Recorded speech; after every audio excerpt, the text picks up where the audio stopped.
Take की दुनिया में अब क्या होने वाला है? एआई के बिना जिंदगी को सोचना।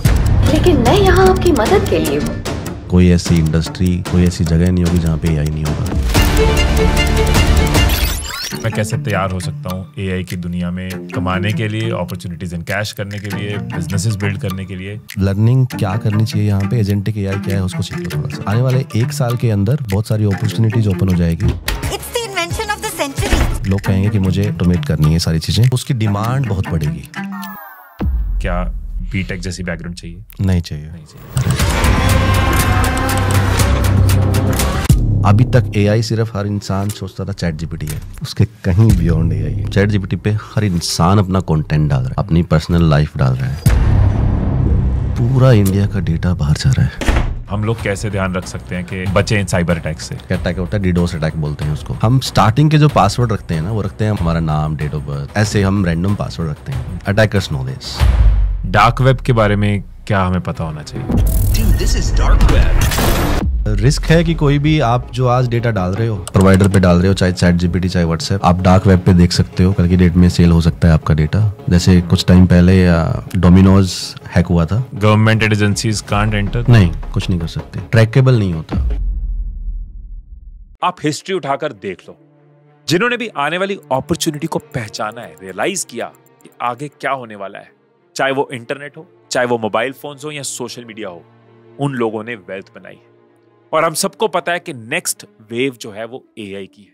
इसलिए मैं पॉडकास्ट के थ्रू एआई रिलेटेड लोगों को इनवाइट करता हूं, उनसे खुद भी सीख रहा हूं और उनकी नॉलेज और एक्सपर्टीज को पॉडकास्ट के थ्रू आप तक पहुंचा रहा हूं। इस पॉडकास्ट में उठो के फाउंडर मनोज धांडा से जानेंगे कि टेक की दुनिया में आगे क्या क्या होने वाला है, एआई कहां पे कैसी कैसी अपॉर्चुनिटीज क्रिएट कर रहा है, कैसे आप सीख सकते हो, कौन कौन सी साइट है जहां पे जाकर आप लर्निंग ले सकते हो, कैसे मनोज जी ने बिना टेक की बैकग्राउंड एक गरीब फैमिली से आते हुए इंडिया का पहला क्लाउड प्लेटफॉर्म बनाया जो आज 300 करोड़ की कंपनी है और Amazon और Google जैसे जायंट से कम्पीट कर रहा है। अपॉर्चुनिटीज के अलावा हमने टेक के दूसरे पहलू की बात भी करी, हमने डार्क वेब को भी समझा, नेट पे हमारा डेटा जो है वो कैसे लीक होता है, साइबर अटैक कैसे होते हैं और उनसे कैसे बचा जा सकता है, कैसे किडनैपिंग अब वर्चुअल हो गई है, ऑनलाइन होती है और इससे कैसे बचना है।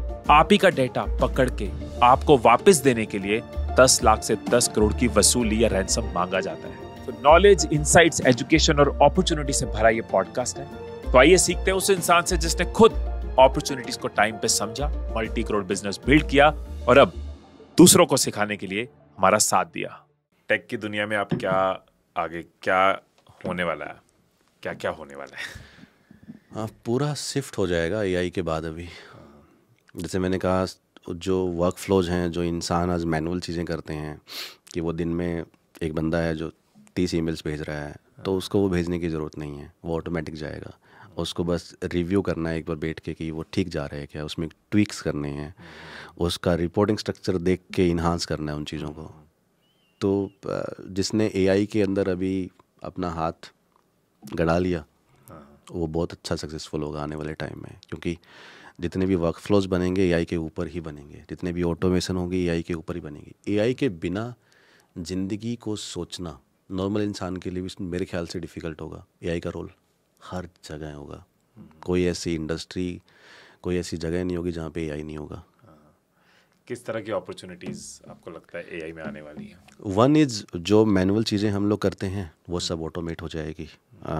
दूसरा जो डिसीजन मेकिंग है दैट विल बी ईजी। तो आज अगर आप रिपोर्ट्स को रीड करके कोई भी डेटा एनालाइज करके डेटा एनालिटिक्स की जॉब कर रहे हो, तो कल की डेट में वो चेंज होने वाली है। It will be on the automated. तो यहाँ बहुत बड़ा इम्पैक्ट होगा, एनालाइज करना, ऑटोमेट करना। एंड देन तो मैन्युफैक्चरिंग के अंदर तो बहुत कुछ होगा।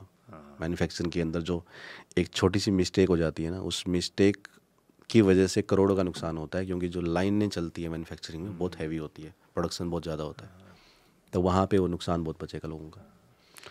ये एक तरह का हम स्कोप समझ रहे हैं एआई का कि इतना कुछ हो सकता है। मैन्युफैक्चरिंग बहुत इंपॉर्टेंट चीज़ है, क्योंकि अगर वहाँ पे आर्टिफिशियल इंटेलिजेंस आती है तो वो गलतियों का स्कोप खत्म हो जाता है। बिल्कुल। एज अ इंडिविजुअल मैं कैसे इन अपॉर्चुनिटीज़ का फ़ायदा ले सकता हूँ? एज एन इंडिविजुअल मैं कैसे तैयार हो सकता हूँ एआई की दुनिया में कमाने के लिए, अपॉर्चुनिटीज़ इन कैश करने के लिए, बिजनेसेस बिल्ड करने के लिए? क्या मेरे लिए एक रफ थॉट प्रोसेस हो सकता है? आपको वर्क फ्लो समझना चाहिए कि एआई काम कैसे करता है और आने वाले टाइम में एआई एक्चुअल में इंसान की ज़िंदगी में कैसे काम करेगा। तो एजेंटिक एआई बोलते हैं उसको। Agentic AI. हाँ, तो एजेंट बेस्ड एआई होती है। तो वो क्या करता है कि यहाँ से डेटा लिया किसी एक सोर्स से, उस डेटा से क्या डिसीजन लेना है वो डिसीजन लेगा एंड देन एक्शन पास कर देगा। अब वो एक ही एक्शन नहीं होता यहाँ पे, आप उसके अंदर थाउजेंड्स ऑफ एक्शंस कर सकते हो कि इसके बाद ये, इसके बाद ये, इसके बाद ये। हर ऑर्गेनाइजेशन के अंदर आप देखेंगे हिमेश, आने वाले 2 साल के अंदर कोई ऑर्गेनाइजेशन ऐसी बचे नहीं होगी जिसके अंदर ये चीज़ें नहीं होगी। अभी तक एआई सिर्फ हर इंसान सोचता था चैट जीपीटी है, उसके कहीं बियॉन्ड एआई है। मतलब चैट जीपीटी वाले जैसे तो कोई भी बना सकता है, एजेंटिक एआई वैसे ही काम करेगी। एजेंट क्या करेगा, आपका इंटरफेस बनाएगा, डेटा यहाँ से उठाएगा एंड देन आपने बोला कि मुझे ये वाली हेल्प चाहिए, वो आपको आंसर कर देगा। आपने बोला ये वाली ईमेल चाहिए, ईमेल कर देगा। आपने बोला ये वाला सर्वर है, इस सर्वर के रिसोर्सेज अपग्रेड कर दो, अपग्रेड कर देगा अपने आप। तो मैनुअल इंटरवेंशन सब बंद हो जाएगी। तो आपको लर्निंग क्या करनी चाहिए यहाँ पे, एजेंटिक एआई क्या है उसको सीख लो थोड़ा सा। वर्क फ्लोज कैसे बनते हैं उसको सीख लो। एक वेबसाइट है n8n.io, आप उस पर जाओ, आपको हज़ारों वर्क फ्लोज मिलेंगे।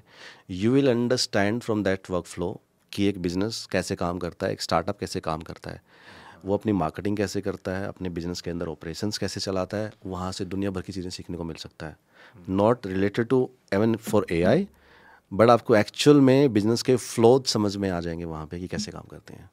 ये बहुत सारे एग्जांपल्स दिए हुए हैं एंड उसको जब आप समझोगे तो आप किसी को भी प्रॉब्लम का सोल्यूशन दे पाओगे। क्योंकि आने वाले 1 साल के अंदर बहुत सारी अपॉर्चुनिटीज़ ओपन हो जाएगी। लोग कहेंगे कि मुझे एजेंटिक एआई मेरी ऑर्गेनाइजेशन में लगाना है, मुझे ऑटोमेट करनी है सारी चीज़ें, तो उसकी डिमांड बहुत बढ़ेगी कि वैसे लोग, वैसे रिसोर्सेज हायर करेंगे लोग एंड 2 साल के अंदर वो डन हो जाएगा, हर ऑर्गेनाइजेशन में लग जाएगा। जितना हो उसके एजेंटिक एआई सर्च करो, n8n.io पे जाओ और चेक करो कैसे वर्क फ्लोज हैं, कैसे बनते हैं।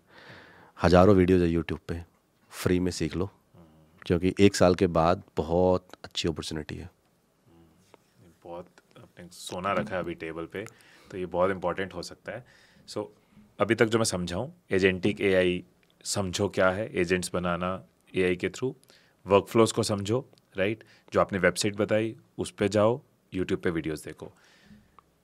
एक सवाल है, अगर मेरी बैकग्राउंड टेक की नहीं है, मैं बीटेक नहीं हूँ, और ये आप राइट पर्सन हो आंसर देने के लिए, क्योंकि आपने बिना टेक की बैकग्राउंड की टेक में उखाड़ा है, राइट। क्या ये सफिशिएंट है मेरे लिए, इस तरह की वेबसाइट्स एंड पोर्टल्स, अगर मैं आने वाले 2 साल में इस अपॉर्चुनिटी को इनकैश करना चाहता हूँ? क्योंकि अपॉर्चुनिटी बहुत बड़ी है, हर ऑर्गेनाइजेशन को एआई एजेंट्स की नीड पड़ेगी। ऑर्गेनाइजेशंस हमारे देश में ह्यूज नंबर है because of the demographic, because of population, तो एक बहुत बड़ी अपॉर्चुनिटी हो सकती है।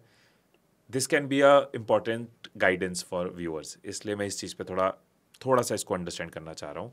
एक लड़का है विशाल, 21 साल का है, बीटेक नहीं है, आपकी तरह टेक को लेके पैशनेट है, कमाना चाहता है, और अगर उसको आज पता चल गया कि 2 साल बाद एक गोल्ड माइन क्रिएट हो रही है जिसको वो कैश कर सकता है, अपने सपने जी सकता है, अपने पेरेंट्स को प्राउड फील करा सकता है, क्या उसको कोई बैकग्राउंड चाहिए, क्या उसको कोई प्रेप चाहिए? पहला सवाल, क्या बीटेक जैसी बैकग्राउंड चाहिए? नहीं चाहिए, नहीं चाहिए। नहीं चाहिए।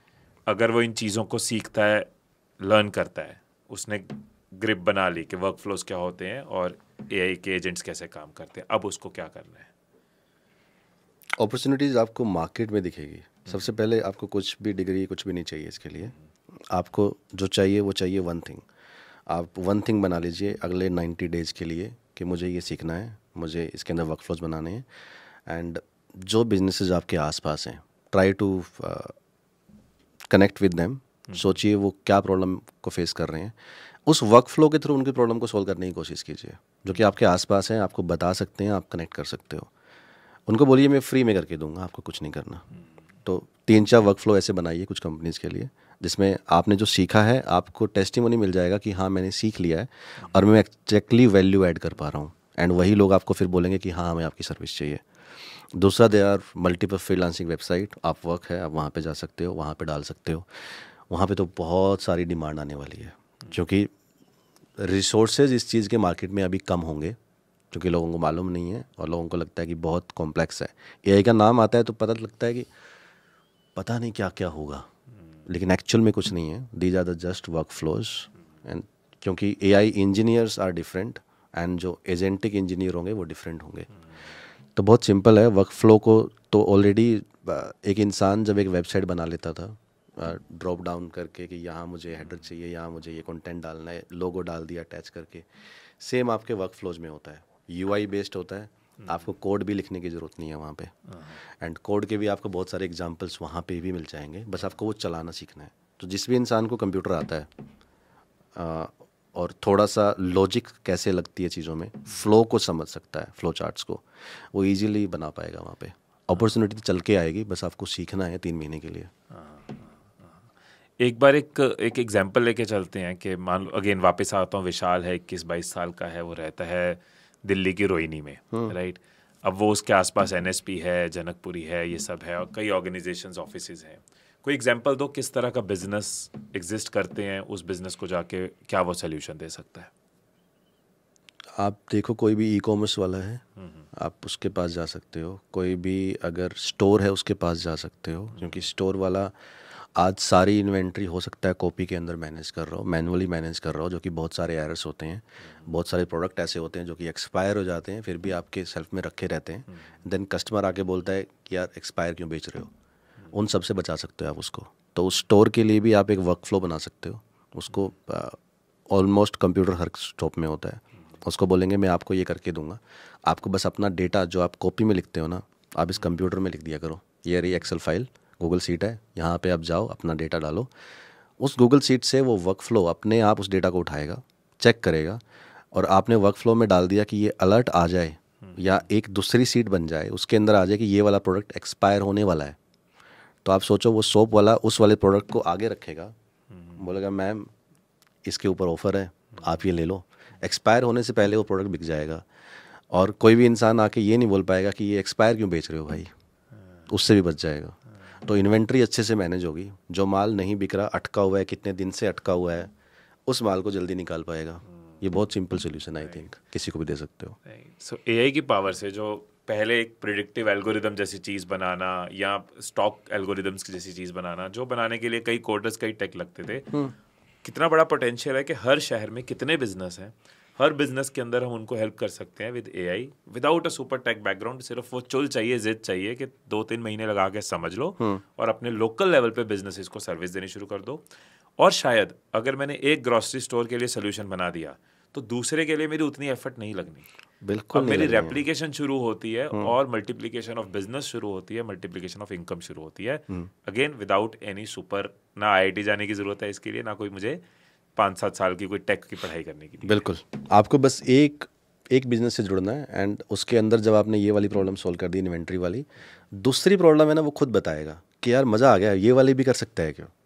और वहाँ से वो चीज़ें बनती चली जाएगी. एंड वो सोल्यूशन जब वो जाके मार्केट में देगा, कौन नहीं देगा हिमेश, हर इंसान लेना चाहेगा. कैसे इंश्योर करी जाती है सिक्योरिटी इस तरह के इंफ्रास्ट्रक्चर में कि मेरा डेटा सिक्योर्ड हो? तो सबसे पहले जब किसी भी एप्लीकेशन के ऊपर, किसी भी डेटाबेस के ऊपर कोई भी हिट आता है, सो फायरवॉल लगाई जाती है सबसे पहले. फायरवॉल 2 तरह की होती है, एक नेटवर्क की होती है, एक हम बोलते हैं सिक्योरिटी ग्रुप्स. सो एक आता है वेब एप्लीकेशन फायरवॉल. तो कोई भी अटैकर जब भी कुछ करता है तो सबसे पहले एक दीवार आ जाती है. जैसे कि इंटरनेट से कुछ भी आया, अब बीच में एक दीवार आ गई, पहले वो दीवार चेक करेगी कि ये जो रिक्वेस्ट आई ये जेन्युइन है, फेक है, या ये अटैक है कोई. अगर जेन्युइन है तो वो आगे पास हो जाएगी, नहीं तो वहीं पे रुक जाएगी. तो उसको हम बोलते हैं फायरवॉल.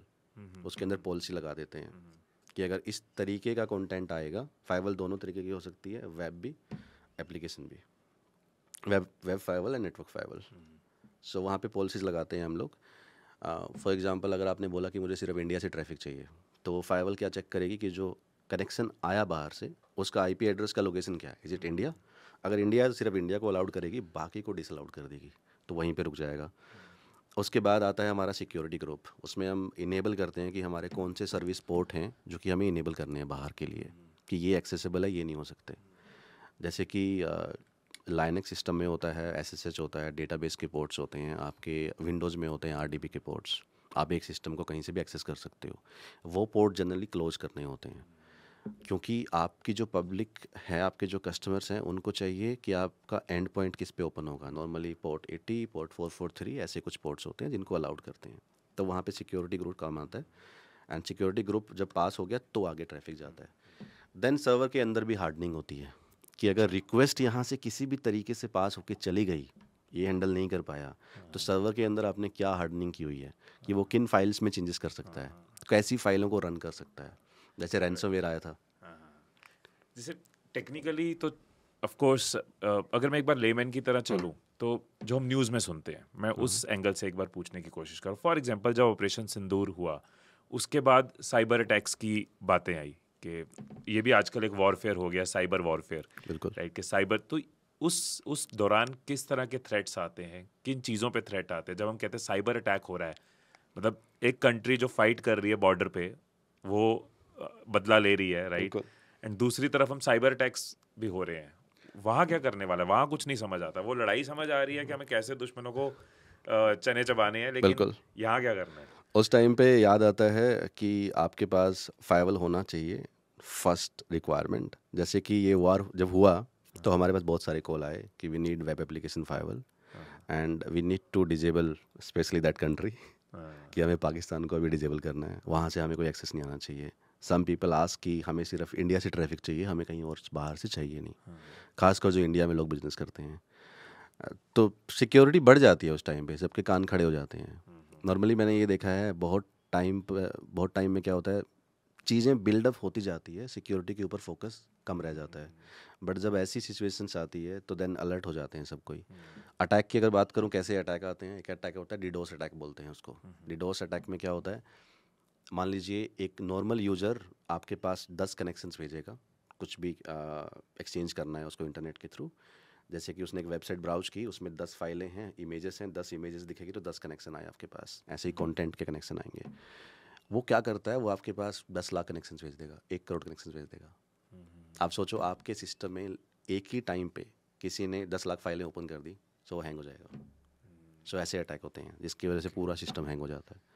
दूसरा होता है ऐसे टाइम पे कि जितनी कनेक्शन से जो मैं समझ पा रहा हूँ कि अगर मान लीजिए गवर्नमेंट का कोई पोर्टल है, उस पोर्टल पे इतना ज़्यादा ट्रैफिक क्रिएट कर दिया, इतना कनेक्शन क्रिएट कर दिया कि वो पोर्टल डाउन हो गया, वो डाउन हो गया, नॉर्मल यूजर उसको खोल ही नहीं पाएंगे। जो उसकी कैपेसिटी थी उससे ज़्यादा हैकर्स ने उसमें Correct. वेट डाल दिया। करेक्ट। ओके, और क्या बता रहे थे? और बता रहा था मैं कि दूसरा है कि सर्वर के अंदर जो फाइलें होती है उनको अटैक करना या कि उनको चेंज कर देना। तो वो चेक करते हैं, कंटिन्यू बोट्स लगे होते हैं हैकर्स के, एंड वो बोट्स चेक करते हैं कि एक पर्टिकुलर पैटर्न होता है कि ये वाला पैटर्न मुझे इस वेबसाइट पे मिल गया क्या।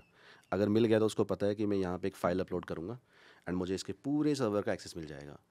देन वो पूरे सर्वर पे या तो अपना पेज लगा देगा, जो इंडेक्स फाइल होती है, जो सबसे पहले होम पेज जिसको हम बोलते हैं, उसको रिप्लेस करेगा सबको। उसको बोलेगा दिस वेबसाइट इज हैक्ड, ये हो गया, ये हो गया। नॉर्मली फाइल्स डिलीट नहीं करते हैकर, आई डोंट नो ये भी कैसे उनका लिमिटेशन तो नहीं कहूँगा मैं, बट एक चीज़ है, मैं उनको बोलूँगा कि वो फाइल कभी, डेटा कभी किसी का डिलीट नहीं करते जब तक रैंसमवेयर नहीं आया था पिक्चर में।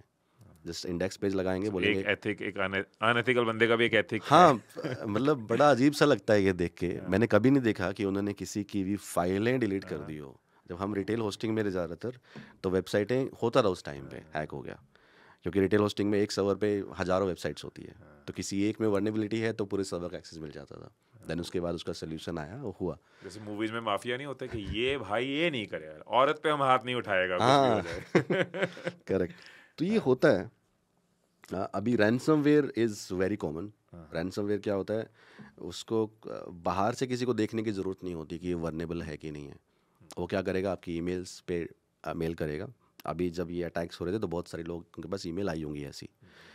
ईमेल पे आपके पास कुछ फाइल आएगी एंड वो फाइल ऐसा होगा कि आपको लगेगा कि पीडीएफ है, बट वो पीडीएफ नहीं होती, डिफरेंट फॉर्मेट होता है। पीडीएफ जस्ट एक्सटेंशन दिखाया जाता है। जैसे ही आपने ओपन किया, अगर हार्डनिंग नहीं की, सिक्योरिटी हार्डनिंग आपके सिस्टम पे नहीं है, तो इमीडिएटली आपका पूरा सिस्टम इनक्रिप्ट हो जाता है। देन वहाँ पे एक छोटी सी फाइल ओपन होती है, उसमें लिखा होता है कि कॉन्टैक्ट दिस, इतने बिटकॉइन आपको जमा करने हैं, एंड वो डिक्रिप्ट। बट मैंने ये भी देखा कि वो डिक्रिप्ट भी करते हैं, वो डिक्रिप्ट भी करते हैं। मतलब वही वाली बात है, गुंडे हैं बट कहते हैं कि हाँ हम कदर करते हैं, अगर हम पैसे दे दोगे वापस तो। तो एक नई तरह की किडनैपिंग है, नई तरीके का रफ्ता है बिल्कुल। कि तुम्हारा सिस्टम हमारे कब्जे में है, हाँ, अगर तुम्हें ठीक कराना है इतना बिटकॉइन दे दो। बिल्कुल बिल्कुल, ये होता है, नॉर्मल है ये। बट दिस समथिंग जो everyone should be very careful. क्या ध्यान रख सकते हैं लोग कि वो अपना डेटा अपनी एक लेमैन, ऑफ कोर्स कंपनीज तो के पास अलग सोल्यूशंस होंगे, लेकिन हम सब जो यहाँ बैठे हैं हम लोग कैसे ध्यान रख सकते हैं कि हम बचें इन साइबर अटैक से? कोई भी ईमेल, कोई भी व्हाट्सएप आपके पास आता है, ब्लाइंडली आप उसको उन फाइलों को ओपन ना करें, ब्लाइंडली उनको रिस्पॉन्स ना करें, कोई भी अपनी पर्सनल इन्फॉर्मेशन देने की कोशिश ना करें। जो भी आप देंगे पर्सनल इन्फॉर्मेशन से होता क्या है हम है ना, इंसान बहुत सारी वेबसाइटों पे रजिस्टर होते हैं, एंड बहुत सारे लोगों को आपने देखा होगा, आपने खुद भी एक्सपीरियंस किया हो कभी, हम स्टार्टिंग के जो पासवर्ड रखते हैं ना, वो रखते हैं हमारी डेट ऑफ बर्थ रख दी, हमारा नाम, डेट ऑफ बर्थ, कुछ होता है लास्ट नेम रख दिया किसी ने, ऐसे हम रैंडम पासवर्ड रखते हैं। अटैकर्स नो दिस, तो सॉफ्टवेयर्स के अंदर वो एल्गोरिथम सेट कर दिया जाता है कि ये वाले पैटर्न्स आपको मैच करके ट्राई करना है पासवर्ड लगाने का। तो इसीलिए बोला जाता है पर्सनल इन्फॉर्मेशन कभी मत दो, क्योंकि वो जहाँ पे उसका मैसेज आया ना उसको हैक नहीं करेगा। जो बाकी आपकी प्रॉपर्टीज़ है ना, बाकी जो ऑनलाइन वेब डिजिटल प्रॉपर्टीज़ है, वहाँ पे जाके अटैक करेगा। गवर्नमेंट की किसी आधार वेबसाइट पे जाएगा, वहाँ से डाउनलोड करेगा, फिर किसी बैंकिंग उस पे जाएगा, वहाँ से अटैक करेगा, वहाँ से पासवर्ड लगा के देखेगा। ऐसे पैटर्न्स मैच करके बस्ट फर्स्ट अटैक उसको हम बोलते हैं, वो करने की कोशिश करेगा वो। तो ईमेल सबसे इम्पोर्टेंट है। दूसरा आपका व्हाट्सएप या कोई भी ऐसा कम्युनिकेशन टूल, टेलीग्राम आप यूज़ करते हो, तो फाइल कभी डाउनलोड मत करो, नेवर, जब तक ट्रस्टेड सोर्स से ना आई हो। व्हाट्सएप पे अभी तो ऐसा हो गया कि नाम भी चेंज हो जाते हैं, कोई भी आपके नाम से व्हाट्सएप जाएगा, बिजनेस नंबर आप रजिस्टर कर लो, फेक नाम वहाँ पे डाल लो, बहुत ईजी है। तो कभी भी इमीडिएट रिस्पॉन्स मत करो फाइल डाउनलोड करने का।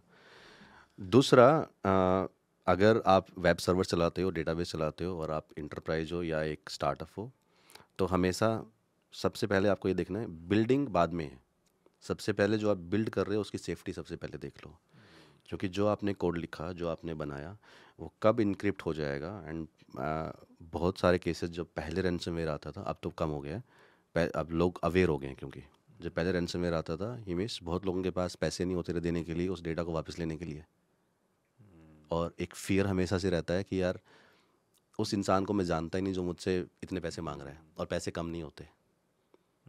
किस तरह की? 10 लाख रुपए से लेके 10 करोड़ रुपए तक के पैसे मांगे जाते हैं, डिपेंड कैसा बिजनेस है जो इम्पैक्ट हुआ है। एंड मैंने खुद देखा है, लोग पे करते हैं। बहुत दर्दनाक चीज़ होती है जब पूरा बिजनेस बंद हो जाता है एंड पीपल आर लाइक कि अब करें तो क्या करें, जान बचानी है तो पे करना पड़ेगा, क्योंकि अगर ये भी पे नहीं किया, एक एटलीस्ट एक रिस्क है, बट एक चांस है वापस उस जान को बचाने का, तो लोग पे करते हैं वो अमाउंट। मरता क्या नहीं करता, तो हाँ, option मरता है क्या नहीं। नहीं करता, करेक्ट।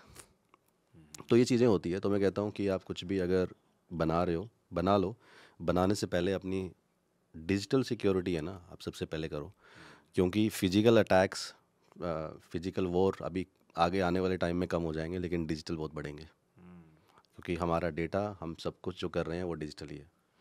एआई के आने के बाद तो हर कंपनी के जो फ्लोज हैं, सिस्टम्स हैं, वो सब एआई पे रहेंगे, सारे वर्क फ्लोज वहाँ पे चलेंगे, कैसे काम करना है। आप सोचो एक ही बार वो पूरा वर्क फ्लो सिस्टम हैक हो गया तो सारे ऑपरेशंस बंद हो जाएंगे उस कंपनी के, वापस से क्रिएट करना हर चीज़। एंड सेकेंड चीज़ है कि आप उसको बैकअप जरूर रखिए, अपने डेटाबेस या आपकी सर्वर्स, आपकी फाइल्स कुछ भी है, एंड उसको बैकअप भी मैं बोलूँगा इम्यूटेबल रखिए। इम्यूटेबल बैकअप क्या होता है, डिफरेंस क्या है बैकअप में और उसमें? बैकअप नॉर्मल बैकअप होता है कि आपने यहाँ से फाइल उठाई और दूसरे कहीं पे रख दी। इम्यूटेबल बैकअप होता है कि जो फाइल आपने दूसरे यहाँ पे रखी, अगर कोई अटैक आया तो उसको चेंज नहीं कर पाएगा, डिलीट नहीं कर पाएगा, चेंजेबल नहीं होती वो, इम्यूटेबल होती है। तो आप सेफ है वहाँ पे, कोई भी रैंसमवेयर आए, कैसा भी अटैक आ जाए, तो भी आप सेफ रहेंगे। राइट।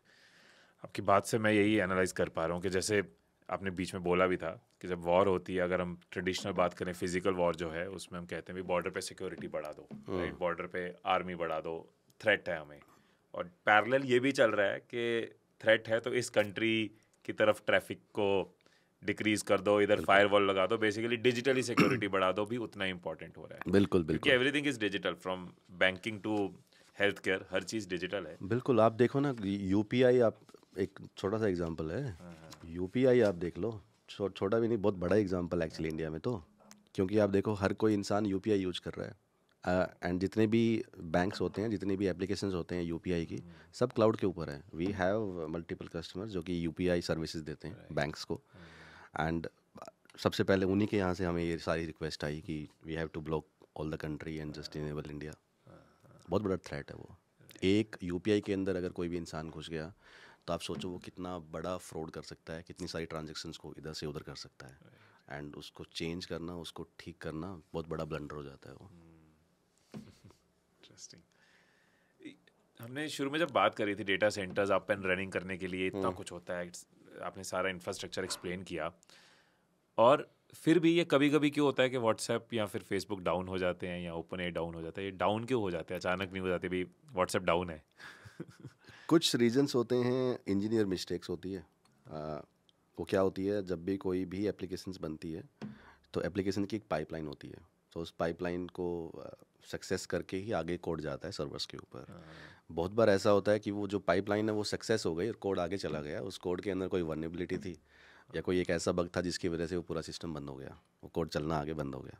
एक रीज़न ये होता है. दूसरा रीज़न ज़्यादातर जो बंद होते हैं वो होता है कि जब इंडिया कनेक्टेड है, अब इंडिया कनेक्टेड है बाहर की सारी कंट्रीज से. सो जितनी भी हमारी लीज लाइंस इंटरनेट जहाँ से कनेक्टेड होता है, सी के अंदर से सब लाइनें हैं, बहुत मोटी मोटी फाइबर पाइपें होती हैं जो कि इंडिया से बाकी कंट्रीज़ में डेटा ट्रांसफ़र करती है इंटरनेट का. मतलब कि जितना भी हम आज कुछ भी यहाँ से वहाँ फ़ोन कर रहे हैं तो वो सब एक्चुअल में फिजिकली तो कनेक्टेड है, बट हमें मालूम नहीं है कि फिजिकली कनेक्टेड है. अब मान लीजिए कोई भी वहाँ पे उस एरिया में अर्थक्वेक आया या सी के अंदर कुछ हुआ, समंदर के अंदर बहुत कुछ हो गया, फाइबर कट हो गया, एंड या फिर वो जो एक्सचेंज है सी के आसपास, जो कि जैसे हमारे यहाँ 2 एक्सचेंज है, मुंबई है, चेन्नई है. 2 जगह से हमारे पास डेटा आता है, या तो मुंबई की तरफ से आएगा, चेन्नई की तरफ से आएगा. अब चेन्नई में मान लीजिए बाढ़ आ गई, तूफान आ गया, कुछ भी आ गया, उन फाइबर्स को कुछ हो गया तो जो डेटा वहाँ से जा रहा है वो रुक जाएगा. दैट मीन इंडिया में जो व्हाट्सएप लोग यूज कर रहे होंगे या जो बाहर जिसका डेटा है ना, जिस भी कंपनी का, वो सब वेबसाइट बंद हो जाएगी थोड़े टाइम के लिए, क्योंकि वो ट्रैफिक अब यहाँ से जा रहा था, अब उसको राउट करना है इधर से कि ओके आप इधर से आ जाओ. सो राउट करने का जितना टाइम होता है उतने टाइम तक डाउन रहेगी. बाकी डेटा सेंटर्स के अंदर कुछ हो गया तब कुछ होता है, बट डेटा सेंटर में हार्डली कुछ होता है. पावर कट कभी नहीं होते, इंटरनेट कट कभी नहीं होते. तो जितने पूरा जो internet data everything is connected via sea, सारी फाइबर्स जो हैं वो सी के थ्रू कनेक्टेड है. सी के थ्रू कनेक्टेड है. और इसकी कभी कुछ होता है तो मेंटेनेंस कितनी क्विकली हो पाती है इफ इन केस सी में कुछ होता है? So there dedicated companies for this. Dedicated companies होती है. हमारे टाटा की बहुत सारी लाइनें हैं. अच्छा. क्योंकि जब बीएसएनएल था तो उसने बहुत सारा काम किया था. सो आप देखेंगे तो टाटा कम्युनिकेशन के बहुत सारी लाइनें हैं सी के अंदर. एंड एक फाइबर नहीं होती, मल्टीपल फाइबर्स होती है. तो जब हम बात करते हैं डेटा की, जैसे हम कहते हैं कि 100 MBPS 200 MBPS, वो बहुत गीगा उसमें चलता है, गीगा में और टीबी में चलता है डेटा वहाँ पे. तो एक फाइबर नहीं होती, मल्टीपल फाइबर होते हैं. एक अगर आप गूगल करेंगे सी पाइप्स फॉर इंटरनेट तो आपको दिखेगा वहाँ पे बहुत बड़ा जाल है वो. मतलब हज़ारों लाइनें लगी होती है, एक साइड से कनेक्टेड है. बट क्या होता है ना, उन हज़ारों लाइनें से डेटा नहीं आ रखा होता सबका. अब वो किसी 1-2 लाइनों से आ रखा होता है, हर डेटा डिफरेंट उससे चलता है. तो वही अगर कट हो गया देन वो डाउन टाइम्स मिलते हैं. इंटरेस्टिंग. डेटा कितना सेफ हमारा होता है? फॉर एग्जांपल बहुत बार हम जब व्हाट्सएप पे चैट करते हैं या व्हाट्सएप, इंस्टा, स्नैपचैट, कई जगह हम पढ़ते हैं ये एंड टू एंड इंक्रिप्शन. क्या एग्जैक्टली लेमन के लिए क्या है end to end encryption? End to end encryption ये है कि आपने यहाँ से यहाँ पे कुछ भी भेजा तो जो बीच में बंदा बैठा हुआ है ना, फॉर एग्जांपल आपके राउटर का एक्सेस किसी के पास है या इंटरनेट सर्विस प्रोवाइडर है, वो आपके कंटेंट को रीड नहीं कर सकता क्योंकि वो इनक्रिप्टेड है. उसके पास उसकी सीक्रेट की नहीं है उसको डिक्रिप्ट करने के लिए. लेकिन यहाँ से यहाँ भेज रहे हो आपके फ़ोन से, और मान लीजिए व्हाट्सएप के ऊपर, व्हाट्सएप के सिस्टम में वो की है, क्योंकि उसके बिना सिस्टम नहीं तो किसी और को भी डेटा नहीं दिखा सकता. They can see your data all the time.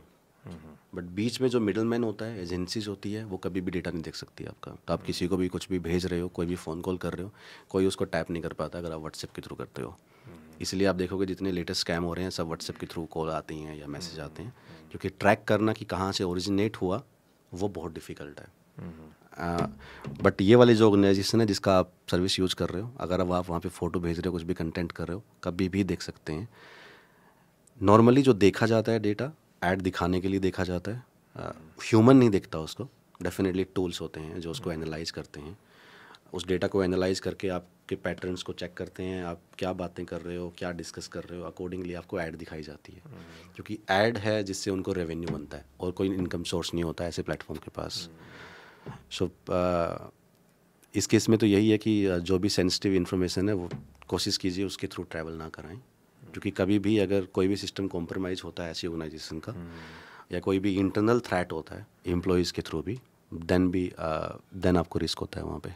So better है आप अवॉइड कीजिए कोई भी पर्सनल चीज़ भेजना। तो जो मैं समझ पाया अपने क्वेश्चन का आंसर कि अगर मैं अभी आशीष को कोई मैसेज भेज रहा हूँ तो मैंने एक मैसेज उसको भेजा जो एक नॉर्मल इंग्लिश में कोई चीज़ भेजी, वो कुछ डिफरेंट लैंग्वेज बन जाएगी कि एक इनक्रिप्टेड हो जाएगा something else which no one can decode it, some code something, लेकिन एज अ कंपनी व्हाट्सएप है या कोई भी ऐसा प्लेटफॉर्म है उनके पास इसका एक्सेस है, चाहे वो मशीन्स को एक्सेस है। बिल्कुल। एंड देन वहाँ से यूज़र के पास वो जो सामने वाला बंदा आशीष उसको वो डीकोड होके पहुंच रहा है। बिल्कुल। तो बीच के सारे लोग एक्सेस नहीं कर सकते, but as a organization they have access 100%। And with that access वो हमें एड्स दिखाते हैं और सारा कुछ करते हैं। बिल्कुल। तो एंड टू एंड इंक्रिप्शन का, क्योंकि मुझे मीनिंग ये लग रहा था मेरे और आशीष को एक्सेस है, बट बीच में ऑर्गेनाइजेशन को भी एक्सेस है, ये वाली चीज़ नहीं बिल्कुल है। ऑर्गेनाइजेशन को एक्सेस है, कभी भी देख सकती है। अगर एजेंसीज की तरफ से कुछ भी जाता है they will give you data. बहुत बार ऐसा हुआ है। अभी इंडिया में जब बहुत सारे स्कैम बढ़े तो इंडियन गवर्नमेंट ने व्हाट्सएप को यही बोला था कि आप एटलीस्ट हमें चलो डेटा मत दीजिए, ओरिजिनेट किए कहाँ से हुआ है वो दे दीजिए। क्योंकि मेटा जैसी कंपनी जब कोई भी प्लेटफॉर्म चलाती है तो अपनी प्राइवेसी पॉलिसी के अंदर मेंशन करती है वहाँ पे, अनलेस बहुत बड़ा कुछ थ्रेट ना हो तब तक डेटा नहीं देती है। बट ओरिजिनेट कहाँ से हुआ ये चीज़ें अभी आजकल इन्फॉर्मेशन मिलनी शुरू हो गई है एजेंसीज़ को, गवर्नमेंट को, कि वो ट्रैक कर सकती है। इसलिए वो फॉरवर्ड भी लगाया गया था कि कितनी बार फॉरवर्ड हुआ है, ताकि खुद से बंदा अवेयर हो जाए कि भाई ये फॉरवर्डेड मैसेज है। हाँ, बट डेटा तो सेफ़ नहीं है कभी भी, हर कोई देख सकता है। तो मेक श्योर कोई भी ऐसी पिक्चर, कोई भी ऐसी चीज़ें, सेंसिटिव इन्फॉर्मेशन ना भेजें। यू नेवर नो कब क्या कॉम्प्रोमाइज़ हो जाए। और जब डेटा प्रिवेसी की बात होती है, पता नहीं आज रिसेंटली किसी से बात हो रही थी तो कि यार मैं नेट पे ये नहीं डाल रहा डेटा प्रिवेसी पर, मुझे लगता है क्या प्रिवेसी बची है कोई? मतलब कहीं ना कहीं एवरीथिंग इज़ हम डाल ही चुके हैं ये तरीके से, अभी तरीके से नेट पे 100% सब कुछ डाल चुके हो। क्योंकि अगर आप इंटरनेट यूज करते हो तो प्राइवेसी नहीं है। आप वो सब चीज़ सर्च कर चुके हो जो शायद किसी और को पता नहीं चलना चाहिए। आप वो सारा कुछ अपलोड कर चुके हो जो शायद किसी और के पास नहीं जाना चाहिए। सब कुछ जा चुका है ऑलमोस्ट, तो ऐसा कुछ नहीं है। बट फिर भी एटलीस्ट आपके साथ कोई भी फ्रॉड ना हो, कोई भी आपके साथ स्कैम ना कर ले, फिर भी बच के रहिए। तो जितना अवेयरनेस से रहेंगे तो बेटर है। जैसे मैंने कहा ना कि फिजिकल शायद युद्ध कम होंगे बट ऑनलाइन ज़्यादा होंगे। अभी पूरा डिजिटल हो जाएगा अब सब कुछ। डार्क वेब के बारे में क्या हमें पता होना चाहिए? नॉर्मल इंसान को नॉर्मली ज़्यादा पता होने की ज़रूरत नहीं है, बट ये है कि डार्क वेब के ऊपर बहुत सारा ऐसा डेटा होता है जो आपको कभी भी नॉर्मल सर्च इंजन या नॉर्मल ब्राउज़र्स के ऊपर कभी मिलेगा नहीं। सो उन टोर ब्राउज़र पे ही वो डेटा एक्सेसिबल होता है। नॉर्मली कोई भी चीज़ कॉम्प्रोमाइज़ होती है तो डार्क वेब पे नॉर्मली सेल करने के लिए लगा दी जाती है। कोई भी इन्फॉर्मेशन जिसको आम लोग, आम एजेंसीज ट्रैक ना कर पाए, वो सब डार्क वेब के ऊपर होता है। टोर ब्राउज़र्स बोलते हैं हम उनको। टोर ब्राउज़र्स। टोर ब्राउज़र्स। तो वहाँ पे चीज़ें बिक भी रही है, वहाँ पे चीज़ें डल भी रही हैं, but government agencies can't enter. नहीं, कुछ नहीं कर सकते। ट्रैकेबल नहीं होता, कुकीज़ नहीं होती वहाँ पे, तो ट्रेस करना इज़ वेरी वेरी डिफ़िकल्ट। वो जो ब्राउज़र्स होते हैं लोग नहीं छोड़ते। As a civilization, as humans, हमें क्या रिस्क है डार्क वेब का आने वाले टाइम में? रिस्क है कि कोई भी आप जो आज डेटा डाल रहे हो तो किसी भी प्रोवाइडर पे डाल रहे हो, चाहे ChatGPT चाहे व्हाट्सएप, वो कल की डेट में आप डार्क वेब पे देख सकते हो, कल की डेट में सेल हो सकता है आपका डेटा। जैसे कुछ टाइम पहले डोमिनोज हैक हुआ था। सो डोमिनोज का पूरा डेटा डार्क वेब पे था। डार्क वेब से किसी ने लिया, देन उसने जो हमारा नॉर्मल ब्राउज़र्स हैं, नॉर्मल सर्च इंजन है, वहाँ पे डाल दिया।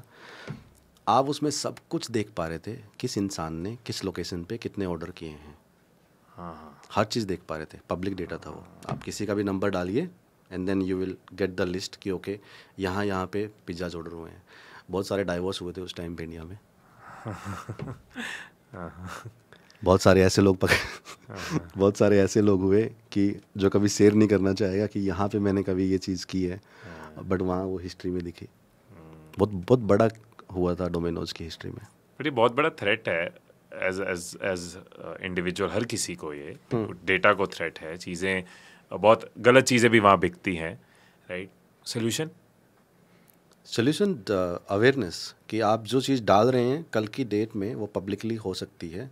आप जो चीज़ यूज कर रहे हैं, कुछ भी आप यूज कर रहे हैं, आपकी लोकेशंस, हर चीज़ कल की डेट में पब्लिक हो सकती है। ये तो मेरा सोल्यूशन हो गया awareness, but as government, as agencies, as police, as कोई ऐसा solution सीबीआई, एफबीआई नहीं, कोई ऐसा सोल्यूशन नहीं है। सोल्यूशन इज़ ओनली वन कि जो प्रोवाइडर उस चीज़ को दे रहा है मार्केट में, वो प्रोवाइडर वो फायरवॉल्स, वो एंड टू एंड प्रोटेक्शंस, वो सब लेके चले, ताकि कोई भी वैसे पैरामीटर्स, वैसे अटैक डाल के वो डेटा को निकाल ना पाए।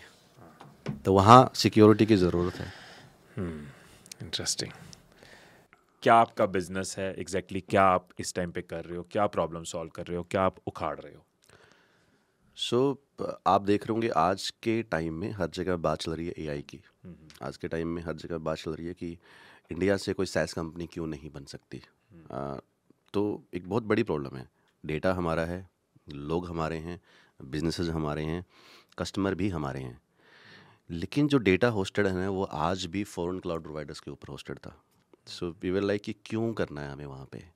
सो उसको हम इंडिया में लेके आ रहे हैं। आज के टाइम पे आप देखेंगे ग्लोबली भी हर देश अपने डेटा को कंट्रोल करना चाह रहा है।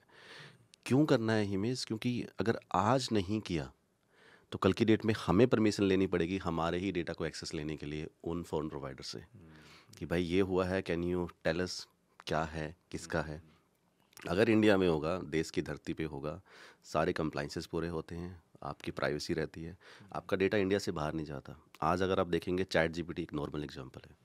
चैट जीपीटी पे हर इंसान अपना कंटेंट डाल रहा है, अपनी पर्सनल लाइफ डाल रहा है, अपनी, मान लीजिए किसी को स्टोरी भी क्रिएट करनी है तो अपनी पूरी लाइफ वहाँ पे बता रहा है कि ये हुआ है, ऐसे हुआ है, एक स्टोरी लाइन बना के दो मुझे। मान लीजिए कंटेंट बनाना है, कुछ भी कंटेंट क्रिएशन के लिए भी वहाँ पे जा रहे हैं। इमेज को मॉडिफाई करना है तो अपनी पर्सनल इमेज डाल रहे हैं। पूरा इंडिया का डेटा बाहर जा रहा है। So what we are doing कि क्यों ना वो क्लाउड प्रोवाइडर इंडिया में हो, क्यों ना आपका डेटा इंडिया में हो। तो हम इंडिया में डेटा सेंटर्स बना रहे हैं। तो इंडिया में उन डेटा सेंटर्स के अंदर हम लोगों ने प्लेटफॉर्म क्रिएट किया है। जैसे कि बाहर के जो बिग प्लेयर्स हैं, AWS, गूगल, एज्योर, पूरी मोनोपोली थी इनकी। आज के टाइम भी 97%, this is the exact data, 97% of the data उन प्रोवाइडर के पास है इंडिया का। सो हमने सोचा क्यों ना उसके ऊपर फोकस किया जाए, क्यों ना अवेयरनेस डाली जाए। गवर्नमेंट का काम है पॉलिसी क्रिएट करना, गवर्नमेंट का काम है बताना, बट अगर कोई टूल अवेलेबल नहीं होगा, कोई चीज़ अवेलेबल नहीं होगी जिसको लोग यूज कर पाएँ, जब गवर्नमेंट वो अनाउंस कर रही है, तो वो अनाउंसमेंट का कोई फ़ायदा नहीं होगा। सो हम उस गैप को यहाँ पे एक ब्रिज कर रहे हैं कि कोई भी डेटा है वो इंडिया में होगा। बताना मैं सही पहुंचा so that I have an exact idea of what you do. कि डेटा जो होता है वो क्लाउड पे स्टोर होता है, राइट? और जनरली हम जितनी भी चीज़ें यूज़ कर रहे हैं वो डेटा कहीं ना कहीं बाहर की कंपनीज के पास है, बाहर स्टोर्ड है। हमारे भारत का डेटा, हमारा पर्सनल डेटा, हमारी पिक्चर्स, हमारी कहानियाँ, हमारी पर्सनल लाइफ पूरी बाहर है, बिल्कुल, राइट? तो हमारा डेटा, हमारे देश का डेटा हमारे देश में रहे तो कंप्लायंस हो पाएगा, कंट्रोल हो पाएगा, गवर्नमेंट का भी उसमें इंटरफेरेंस हो पाएगा अगर ज़रूरत पड़े। एक चीज़। दूसरा कि अगर मैकडोनल्ड का बर्गर यहाँ पे $2 है, वहाँ $10 है, तो इंडिया की प्राइसिंग बाहर से अलग होनी चाहिए, क्योंकि हमारा डॉलर डिफरेंस है, हमारा कंट्री का जो इकोनॉमी है उसके हिसाब से होनी चाहिए। तो आपने एक वो चीज़ आप सॉल्व करने की कोशिश करो। तीसरा मुझे समझ आता है कि सपोर्ट अपनी लैंग्वेज में मिल पाए बंदे को, अपनी रीजनल लैंग्वेज में मिल पाए या अपनी नेशनल लैंग्वेज में मिल पाए, वो वाली गैप भी आप कवर कर रहे हो। ये हो गया। This is how I understand आप प्रॉब्लम क्या सॉल्व कर रहे हो। एज अ लेमैन एग्जैक्टली ये क्लाउड क्या होता है? बारिश वाला क्लाउड हमें पता है, बट ये क्लाउड क्या होता है? When you say SaaS, I understand software as a service, but थोड़ा सा लेमैन के लिए, ताकि वो इस पॉडकास्ट में आपके एग्जिस्टिंग बिजनेस को अच्छे से समझे, तो सो दैट हम कहानी की तरफ मूव कर पाए। आप नेटफ्लिक्स से जोमेटो किसी भी ऐप को देख लीजिए, फेसबुक या इंस्टाग्राम या यूट्यूब, सब कुछ क्लाउड के ऊपर होस्टेड है। एक डेटा सेंटर होता है, उस डेटा सेंटर के अंदर बहुत सारे सर्वर्स लगे होते हैं, एंड वो क्यों लगाए जाते हैं? The reason is the same, आपको फिजिकल सिक्योरिटी चाहिए। अर्थक्वेक आएगा तो डेटा सेंटर इम्पैक्ट नहीं होना चाहिए। तो जो बिल्डिंग्स बनती है डेटा सेंटर की, वो अर्थक्वेक को हैंडल कर सकती है, वो गिरेगी नहीं उस टाइम पे। जैसे मैंने बताया, जो पावर है वो पावर कट नहीं होगा, क्योंकि मल्टीपल सोर्सेज से। इंटरनेट है वो कट नहीं होगा, एंड स्केल कर सकते हो। जैसे जब नेटफ्लिक्स जब शुरू हुआ होगा तो बहुत कम वीडियोस थी, आज बहुत सारी वीडियोस हैं एंड वो ग्लोब में देखी जाती है हर जगह से। दैट मीन उसका लेटेंसी भी कम देना होगा। आपने देखा होगा पहले यूट्यूब पे आप जाते थे तो वीडियो बफरिंग होती थी, वो लोड होता था एंड देन सब कुछ चलता था थोड़े थोड़े टाइम के बाद। अब वो भी बंद हो गया है। क्यों? क्योंकि एज क्लाउड बना दिए गए हैं। तो एज क्लाउड क्या होते हैं कि अगर आप दिल्ली से हो तो आपको जो कंटेंट आएगा वो दिल्ली से ही आएगा, आपको यूएस से घूम के फाइल यहाँ पे नहीं आएगी। ओके, फाइल बेसिकली जो आपको वीडियो फाइल्स है जो यूट्यूब पे है या नेटफ्लिक्स पे है, कहीं पे भी है। So this is how it work. I hope I am able to answer that. So मैं रिफ्रेश करता हूँ सो दैट आप बताना कि हम सही समझे। क्लाउड इज बेसिकली जहाँ पे सारा डेटा स्टोर्ड है। अगर हम आज को यूट्यूब पे वीडियो देख रहे हैं तो वीडियो है कहाँ पे? वो एक सर्वर पे है जिसको हम यहाँ पे क्लाउड कह रहे हैं। अगर आज अमेजोन खोल के, जोमेटो खोल के वहाँ पे मुझे 500 चीज़ें नज़र आ रही हैं तो कहीं वो स्टोर्ड हैं, राइट? वो स्टोर्ड कहाँ है? क्लाउड पे है। और ये क्लाउड, क्योंकि ये बिजनेसेस हाई पोटेंशियल रखते हैं, इनका 5 मिनट भी बंद होना बहुत बड़ा लॉस कर देता है, इसलिए ये वाले डेटा सेंटर्स पावर से प्रोटेक्टेड हैं, इंटरनेट से मल्टीपल लीज लाइंस हैं, और बफरिंग अवॉइड करने के लिए अलग अलग जगह पे बनते हैं, अर्थक्वेक अवॉइड करने के लिए स्ट्रक्चर वैसा बनता है। तो ये बेसिकली क्लाउड कंपनी का काम है इंश्योर करना कि आपका डेटा स्मूथ रहे, सफिशिएंट रहे, स्टोर्ड रहे, सेफ रहे और रनिंग रहे। बिल्कुल। 1990 से 2005 तक सब लोग ऑलमोस्ट अपने ऑफिस में या अपने घर में सर्वर लगाते थे हिमेश। एंड जब सर्वर लगाते थे तो खुद का सर्वर खरीदते थे, पावर सब कुछ वैसे ही खरीदते थे। तो ये चैलेंजेस थे जिसकी वजह से डेटा सेंटर्स आए थे पिक्चर में कि भाई आप है ना वो प्रॉब्लम हमें दे दो, we will handle it, we are expert into this. आपको बस कुछ भी चलाना है, आप हमारे प्लेटफॉर्म के ऊपर डालो, आपकी जो भी फाइलें हैं, जो भी डेटा है डालो, एंड पूरी दुनिया में आप कहीं से भी उसको एक्सेसिबल कर लो, क्योंकि this is connected with the internet. कभी भी कुछ डाउन होगा ही नहीं, नो मैटर कुछ भी हो जाए, जैसे आपने कहा। Okay, nice. तो आप एग्जैक्टली इसमें क्या, सो आपका डेटा सेंटर होता है, आप एग्जैक्टली क्या कर रहे हो? What is your infrastructure? So data centres हम खुद नहीं बनाते। डेटा सेंटर बेसिकली एक is a real estate work. तो हम कहते हैं कि जो उसके अंदर एक्सपर्ट है हम उससे लेंगे। So we are using from the leaders who are in the data centers. They are the tier 3 and tier 4 data centers. Tier 3 tier 4 में भी डिफरेंस वही होता है, कितने पावर सोर्सेज आए हुए हैं, क्या प्रोटेक्शन है, बिल्डिंग आर्किटेक्चर क्या है, वो सब सर्टिफिकेशन होते हैं। हम लोग क्या करते हैं, उन डेटा सेंटर्स के अंदर स्पेस लेते हैं। स्पेस बोले तो हमने बोला कि हमें 10 रैक लगाने हैं आपके यहाँ पे या 100 रैक लगाने हैं, उसके अंदर हमें अपने सर्वर लगाने हैं। तो हम उनसे उस रैक का स्पेस लेंगे। उस रैक का स्पेस लेने से होता क्या है कि वो डेटा सेंटर हमें प्रोटेक्शन देगा कूलिंग के लिए। कूलिंग की रिस्पॉन्सिबिलिटी डेटा सेंटर की है, पावर की रिस्पॉन्सिबिलिटी डेटा सेंटर की है, फिजिकल सब कुछ सेफ रहे वो भी रिस्पॉन्सिबिलिटी डेटा सेंटर की है। उसके बाद हम पिक्चर में आते हैं, हम लीज लाइन्स लेके आते हैं मल्टीपल प्रोवाइडर से। उसके बाद हमारे अपने सर्वर्स लगाते हैं, स्विचेस होते हैं, राउटर्स होते हैं। जैसे आप देखते हो घर पे एक राउटर लगा होता है, इंटरनेट जब आता है तो वैसे वहाँ पे लार्ज स्केल के राउटर्स लगे होते हैं। एंड देन उसमें सर्वर्स के स्टैक्स होते हैं, हमारे स्टोरेज के स्टैक्स होते हैं। तो यहाँ से लेके उसके बाद प्लेटफॉर्म बनाना। जैसे पहले क्या होता था, कोई भी प्रोवाइडर होता था तो वो इतना देता था कि हमने इतना कर दिया।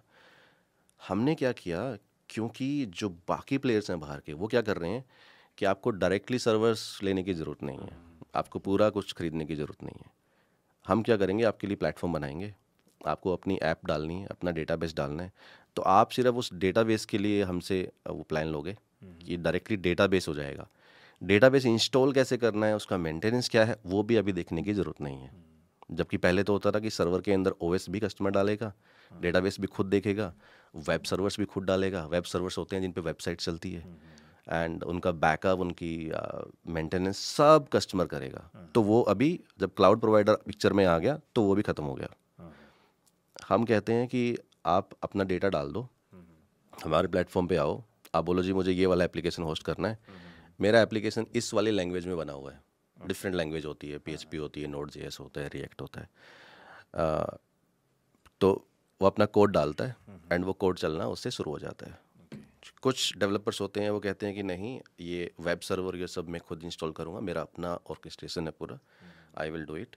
तो उस केस में हमारा प्लेटफॉर्म क्या करता है, पर्सन जाता है, जैसे आप लैपटॉप खरीदते हो ना कभी भी नया, ऐसे ही ऑनलाइन वो प्लान देखेगा कि मेरा फॉर एग्जांपल 32 GB 8 कोर्स का मुझे ये चाहिए, और उसको दिखता है इतना स्टोरेज मुझे चाहिए, तो वो स्टोरेज खरीदता है and automatically with in A 30 to 60 seconds उसका वो इंस्टेंस उसको मिल जाता है। मतलब आप सोचिए आपने चूज किया और लैपटॉप डिलीवर हो गया तुरंत आपको, देन आप उसको कोड डालिए, अपना कोड डालते ही एप्लीकेशन चलना शुरू हो जाएगी, सारा काम आप कर सकते हो।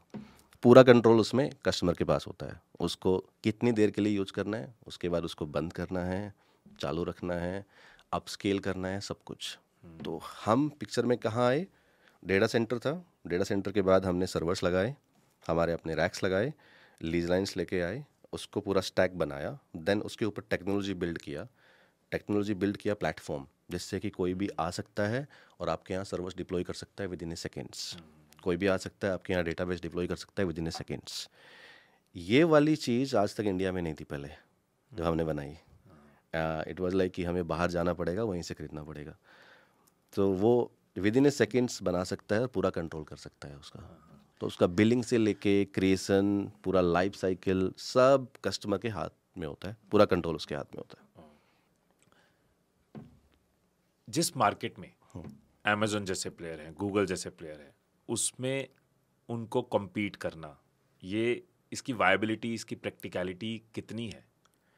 मैं बोलूँगा compete करना is a different word. compete करना is a very very difficult, क्योंकि the kind of scale, kind of market they have build is huge. मतलब बट आप ये कर सकते हो कि उन प्रोवाइडर की वजह से मार्केट में पेन क्या है, मार्केट मांग क्या रही है, वो प्रोवाइडर मिस कहाँ कर रहे हैं, क्या नहीं दे पा रहे। तो हमने उस चीज़ को कैच किया। कभी भी मैंने ये नहीं सोचा कि मैं AWS के साथ compete करूँगा, गूगल के साथ compete करूँगा, नहीं। मैंने देखा कि वो लोग क्या नहीं दे रहे हैं डिफरेंटली, एंड जो लोग वो नहीं दे रहे थे, वन मैंने आपको बताया प्राइसिंग, दूसरा सिंप्लिसिटी। आप देखेंगे अगर किसी भी प्रोवाइडर का नाम सर्च करेंगे तो आपको हज़ारों कोर्सेज मिलेंगे उन प्रोवाइडर के नाम से, क्योंकि इतना कॉम्प्लेक्स है कि इंसान को साल 2 साल 3 साल तो उसको सीखने में लग जाते हैं।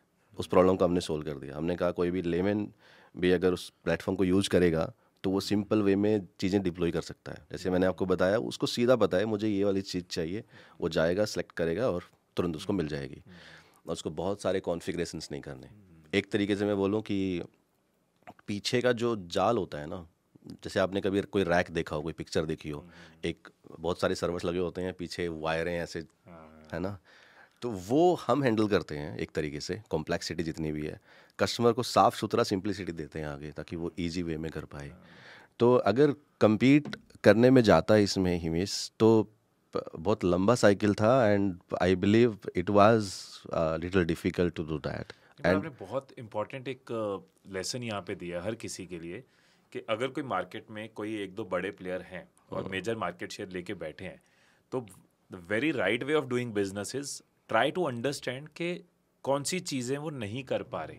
सो there will be a share of market for you. अगर आपने ये समझ लिया कि कहाँ पे वो बड़े प्लेयर के चैलेंजेस है, जो लीगेसी बिजनेस के चैलेंज है, जो इतना बड़ा हो जाता है कि वो कुछ चीज़ें नहीं कर सकता, वो आइडेंटिफाई करना, और वहाँ खड़ा है आपके लिए एक business.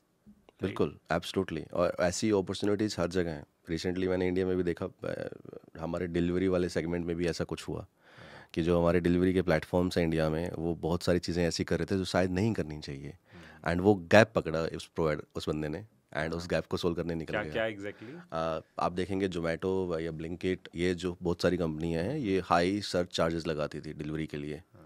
So there is a company, कौन सी कंपनी है पता होगा आपको, रैपिडो है मेरे ख्याल से। रैपिडो ने स्टार्ट किया, रैपिडो या डंजो या ऐसा कुछ नाम है, उसने स्टार्ट किया। अभी उसने कहा कि मैं डिलीवरी करवा के दूंगा, 25 रुपये में करवा के दूंगा, आपको डिलीवरी के लिए 150 रुपये पे नहीं करने। तो वो वाला पॉइंट वो सबका था। एंड दूसरा, प्लेटफॉर्म पे जब आप जाते हो, आपको दिखता है कि यार प्लेटफॉर्म पे प्राइस ज़्यादा है, बट मैं उस सर्विस मेन्यू को वहाँ जाके देख रहा हूँ तो कम है। भी मैं 250 रुपये की डिश ले रहा हूँ, लेकिन ये प्लेटफॉर्म मुझे 500 रुपये दे रहा है यहाँ पे, एंड प्लस डिलीवरी चार्ज। वो उस बंदे ने कहा कि मैं प्रॉब्लम सॉल्व करूँगा, मैं मेरा डिलीवरी बॉय भेजूँगा, उसी मेन्यू कार्ड के रेट पे आपको वो डिश ला के दूँगा, और बस आपको मुझे 25 रुपये देने हैं। मार्केट हो गई उसकी तरफ। आज लोग उसको डाउनलोड कर रहे हैं, उसके थ्रू ऑर्डर कर रहे हैं। इंटरेस्टिंग। तो ऐसा बहुत ज़रूरी है कैच करना कि क्या है, आपको ज़रूरी नहीं है रिप्लिकेट करना। रिसेंटली एक इलेक्ट्रॉनिक रिटेल स्टोर ओनर थे, उनके साथ मेरी बात हो रही थी, तो उन्होंने बहुत अच्छा बिजनेस ग्रो किया और उसके पीछे भी मुझे यही साइकोलॉजी नज़र आई कि उन्होंने देखा क्या है जो बड़ी ई कॉमर्स साइट्स नहीं कर सकती और मैं अपनी शॉप पे कर सकता हूँ। अपनी स्ट्रेंथ्स को समझा कि जो कस्टमर के साथ रिलेशन है, जो उसको पता है कि यार अभी इंस्टॉल हो जाएगा, ये वाली फील है, या उसको पता है कि प्रॉब्लम आएगी तो मैं इनको फ़ोन करूंगा, सीधा बंदे से बात होगी। उनको पता है ये 3-4 स्ट्रेंथ मेरी है जो बड़े ई कॉमर्स प्लेयर नहीं दे सकते, और उसी के बेस पे उन्होंने अपना एक स्टोर से 13-14 स्टोर्स बना दी। बिल्कुल, वो पॉइंट था ना कि कस्टमर को टच चाहिए वहाँ पे। वो कैच किया उन्होंने कि कस्टमर को सिर्फ ऑनलाइन जाके बाई नहीं करना। एंड जितने भी एक्चुअली में मजबूरी हो जाती है जब कोई भी बड़ा ब्रांड बन जाता है, वो नीचे देखना कई बार बंद कर देता है। वो सबसे बड़ी गलती होती है ब्रांड की। आप देखिए ना, अगर आज के टाइम में वो जो हाइपर स्केलर है जिनकी हम बात कर रहे हैं, अगर वो 100 रुपये चार्ज कर रहे हैं किसी चीज़ का, हम कहेंगे आप 30 रुपये चार्ज कर लो, उनका रेवेन्यू एकदम से गिर जाएगा, उनकी प्रॉफिटेबिलिटी एकदम से गिर जाएगी, वो कर ही नहीं पाएंगे। तो उनके भी हाथ में नहीं है अभी करना। बट क्यों एक चीज़ जिसका वो 100 कर रहे हैं, आप उसका से 50-60 जो भी आप कर रहे हो, ऐसा मतलब वो भी तो ये सोच सकते हैं कि इंडियन मार्केट की हम प्राइसिंग अलग कर लें। वो आप कैसे वो कर पा रहे हो जो वो नहीं कर पा रहे? पॉसिबल नहीं है वो उनके लिए करना। वो डिफ्रेंशिएट नहीं कर सकते कि मैं इस कंट्री में इतना प्राइस दूंगा, इस कंट्री में इतना प्राइस दूंगा। जबकि हिमेश, आपको एक चीज़ अगर आप सुनोगे आपको लगेगा कि ऐसा कैसे हो सकता है। इन are Mumbai data centre Chandivali, AWS hosted in the same building, we are hosted in the same building, same floor, her cheese same. वही लीज लाइन आ रही है, वही डेल और HP के सर्वर्स होते हैं, सेम प्लेटफॉर्म की टेक्नोलॉजी है, बट फिर भी उतना ही चार्ज कर रहे हैं। मजबूरी है वो, क्योंकि अगर उन्होंने कुछ भी चेंज किया, एक तरीके से बोलो तो मोनोपोली भी है। आप देखो ना, 3-4 प्रोवाइडर हैं, वो कहते हैं कि कहाँ जाएंगे लोग, ऑप्शन ही नहीं था ना किसी के पास। हम लोगों ने अभी 6 महीने पहले एक फीचर लॉन्च किया, that is virtual private cloud. तो वो प्रोवाइडर क्या देते थे, क्यों लोग नहीं कहीं जा पाते थे? वो कहते थे कि मैं आपका प्राइवेट इन्वायरमेंट बना दूंगा, आपको ऐसा फील होगा कि आपके जो सर्वर्स हैं वो आपके ही यहाँ लगे हुए हैं, एंड कोई और उन सर्वर्स को एक्सेस नहीं कर सकता, उनकी तरफ नहीं घुस सकता। मतलब मैं अगर 100 लोगों को सर्विस दे रहा हूँ तो आपका सेपरेट होगा उन 100 में से, उसी डेटा सेंटर में। वो चीज़ हम लोगों ने बिल्ड की अभी। तो ये बहुत सारी चीज़ें हैं जो उन्होंने कर रखी थी, जिसकी वजह से लोग बाहर भी नहीं जा पाते थे। एंड दे लाइक कि हमें जो प्राइस चार्ज करना है हम करेंगे। अगेन उन कंपनीज़ की जो पॉलिसी सेट होती है ना, वो इंडिया के हिसाब से नहीं होती, कंट्री के हिसाब से नहीं होती। दे डिसाइडेड कि मुझे ग्लोबल खेलना है तो मेरा ग्लोबल प्राइजेज होगा। तो हर जगह के बैंडविड्थ प्राइजेज, इंटरनेट के जो प्राइजेज हैं वो डिफरेंट हो सकते हैं, बट कंप्यूट, स्टोरेज, इनके प्राइस कभी कोई डिफरेंट कर नहीं पाएगा। Then it will be a question to them as well कि आप वहाँ ऐसे कैसे दे रहे हो, यहाँ कैसे दे रहे हो, प्रोडक्ट तो सेम है। बहुत सारे क्वेश्चन हैं जिनसे बचने के लिए मेरे ख्याल से कभी पॉसिबल नहीं होगा कि वो इस चीज़ को चेंज कर पाए। इंटरेस्टिंग। कितना डिफरेंस है हमारी प्राइसिंग में और उनकी प्राइसिंग में? अगर किसी का बिलिंग 10 लाख रुपए AWS पे है तो हमारे यहाँ बड़े आराम से हंसते हंसते 3 लाख रुपए, 4 लाख रुपए में काम हो जाता है। अगर AWS पे या गूगल पे कोई भी 10 लाख रुपए महीने का पे कर रहा है, यहाँ पे 3 से 4 लाख रुपए में काम हो जाएगा उसका। बहुत ज़्यादा डिफरेंस है। एंड 30-40% पे हम ऑलमोस्ट 60%। 60% का डिफरेंस हो गया। 30-40% की प्राइसिंग हो गई। बिल्कुल बिल्कुल, वही तो कह रहा हूँ, 3 गुना चार्ज करते हैं लोग, मजबूर है, कुछ ऑप्शन नहीं था। Any final message for Bharat के एस्पायरिंग यूथ जो लाइफ में कुछ करना चाहते हैं? Short and crisp closing message. तो अगर आप कुछ करना चाहते हो तो टेक एक्शन, जस्ट आइडिया पे मत बैठे रहिए, उसको एग्जीक्यूट कीजिए। स्टार्ट विद कि किसी भी लोगों को पकड़ लीजिए। फॉर एग्जांपल, आपने आपकी कम्युनिटी में 3 लोगों को बोला, जैसे मैंने एग्जांपल दिया था कि कुछ शॉप्स हैं वो कुछ कर रही है, वहाँ पे जाइए, देखिए उनकी क्या प्रॉब्लम्स हैं, उसको सुनिए, उस प्रॉब्लम के ऊपर सोल्यूशन बनाइए, ना कि बहुत बड़े बड़े आइडियाज़ लेके रिसर्च करके आप कुछ करें। तो वहाँ पे जाइए, वो वाली रिसर्च आपको ज़्यादा काम आएगी। और टारगेट लीजिए। अगर आप, बहुत सारे लोग कहते हैं कि मैं जॉब छोड़ के बिज़नेस करना चाह रहा हूँ, तो देखिए कि आप जॉब में अच्छा कर रहे हैं या बिज़नेस में अच्छा कर पाएंगे। इवैल्यूएट कीजिए कि वो प्रॉब्लम को सोल्व करना आपको अट्रैक्ट करता है क्या, आपको पैशनेट बनाता है क्या उसके रिगार्डिंग। और काम वो कीजिए जो करने में आपको मज़ा आता है, क्योंकि आप लंबे टाइम तक कर पाएंगे। काम वो मत कीजिएगा जिससे आपको शॉर्ट टर्म में पैसा आएगा, क्योंकि शॉर्ट टर्म में पैसा आ जाएगा बट लंबे टाइम तक धंधा नहीं बना पाएंगे, लेगेसी नहीं बना पाएंगे। अगर आपका पैसा ना, अगर आपको मज़ा आता है प्रॉब्लम सोल्व करने में, तो आप लेगेसी क्रिएट कर सकते हैं। लेगेसी अगर होगी तो पैसा, सब कुछ आपके पास सब आएगा। इस पॉडकास्ट से आपकी टॉप लर्निंग क्या रही, नीचे कमेंट्स में जरूर बताना। और क्या सवाल है आपके मन में जिसके रिलेटेड आप चाहते हो कि मैं एक्सपर्ट्स को लेके आऊं, किन टॉपिक्स पे आप पॉडकास्ट चाहते हो, किस तरह के लोगों को आप इस पॉडकास्ट पे देखना चाहते हो, वो भी मुझे जरूर बताना। मैं पिछले कई सालों से इस कोशिश में हूं, अपनी वीडियोस, अपनी ट्रेनिंग्स, अपने पॉडकास्ट के थ्रू आपकी लाइफ में ट्रांसफॉर्मेशन ला पाऊं, आपकी लाइफ में वैल्यू ऐड कर पाऊं। और मैं इसी कोशिश में लगा रहूंगा, साथ निभाता रहूंगा। फिर मिलेंगे अगली वीडियो में, तब तक खुश रहिए, खुशियां बांटते रहिए। I love you all.